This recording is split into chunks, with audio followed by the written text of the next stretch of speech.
Permits obtained by Fox 5 are revealing the demolition plans for the Mirage and the plans to build the Hard Rock in its place. Last month, the Mirage announced it would be closing on July 17th to begin its transformation into the Hard Rock Hotel and Casino.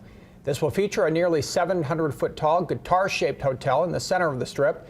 Once the Mirage closes its doors, demolition of the property, including the hotel's iconic volcano, will begin. Permits indicate it may involve the removal of asbestos before the buildings are torn down. Construction is expected to last around 18 months, though a timeline for that is yet to be released.